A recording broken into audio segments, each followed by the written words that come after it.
तो चलिए आज एक बहुत ही पुरानी और बहुत गहरी कहानी की बात करते हैं, गजेंद्र मोक्ष की।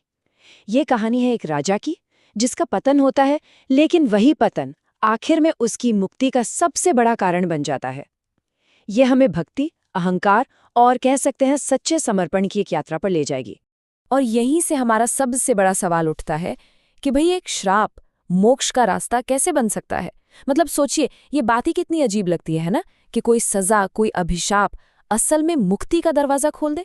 उम्मीद है कि इस कहानी के अंत तक हमें इसका जवाब मिल जाएगा। तो कहानी शुरू होती है द्रविड़ देश से। वहां एक महान पांड्यवंशी राजा थे, नाम था इंद्रद्युम्न।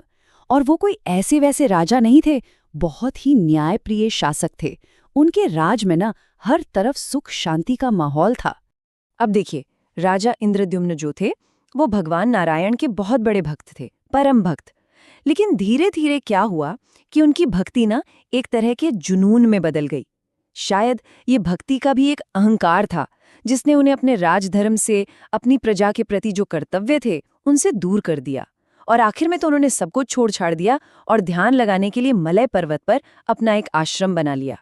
और बस यहीं से कहानी एक ऐसा मोड़ लेती है ना कि सब कुछ बदल जाता है। राजा अपनी भक्ति में पूरी तरह डूबे हुए थे, और तभी एक ऐसी घटना हुई जिसने उनका भविष्य हमेशा हमेशा के लिए बदल कर रख दिया। हुआ ये कि एक दिन महान महर्षि अगस्त्य अपने शिष्यों के साथ राजा के आश्रम में आए। लेकिन राजा इंद्रद्युम्न, वो तो भगवान विष्णु के ध्यान में इतने डूबे हुए थे, इतने मग्न थे कि उन्हें आसपास क्या हो रहा है कोई होश ही नहीं था। उन्होंने ना तो ऋषि को आते हुए देखा और ना ही उठकर उनका कोई स्वागत सत्कार किया। अब बस अपने इस अपमान से महर्षि अगस्त्य का गुस्सा भड़क उठा। वो बहुत क्रोधित हुए और उन्होंने कहा, ये राजा तो एक हाथी की तरह जड़ बुद्धि होकर बैठा है। एक तो इसने अपने सारे कर्तव्य छोड़ दिए और अब संत महात्माओं का भी अपमान कर रहा है। इसलिए जा, इसे अगले जन्म में हाथी की योनि ही मिलेगी। और बस ऋषि के मुंह से निकले ये शब्द श्राप बन गए। एक राजा का जीवन वहीं खत्म हुआ और एक नए, बहुत ही शक्तिशाली जीवन की शुरुआत हुई। तो राजा इंद्रद्युम्न का अगला जन्म हुआ एक हाथी के रूप में, एक विशाल पराक्रमी हाथी जिसका नाम था गजेंद्र। वो त्रिकूट पर्वत पर हाथियों के झुंड का सरदार था, उनका राजा। उसे अपने पिछले जन्म का कुछ भी याद नहीं था। वो तो बस अपनी शक्ति और अपने अभिमान में चूर एक शानदार जिंदगी जी रहा था। लेकिन किस्मत ने गजेंद्र के लिए कुछ और ही लिख कर रखा था। अब कहानी अपने सबसे मुश्किल, सबसे बड़े संघर्ष की तरफ बढ़ती है। एक ऐसा संघर्ष जो कभी खत्म ही नहीं हो रहा था।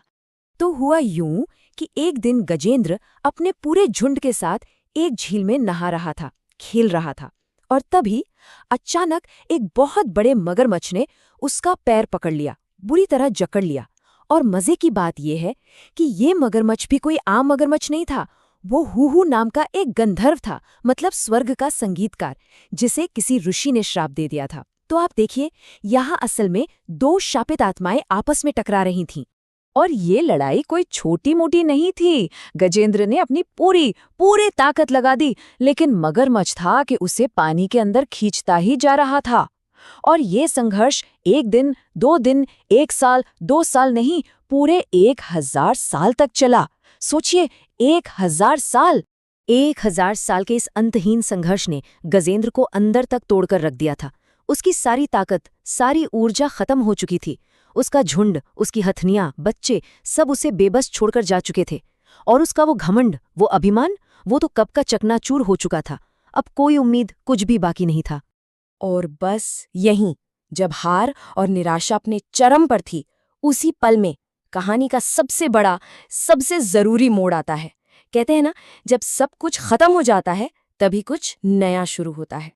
जब गजेंद्र को ये एहसास हो गया कि उसकी शारीरिक ताकत अब पूरी तरह जवाब दे चुकी है, तब उसके अंदर कुछ जागा।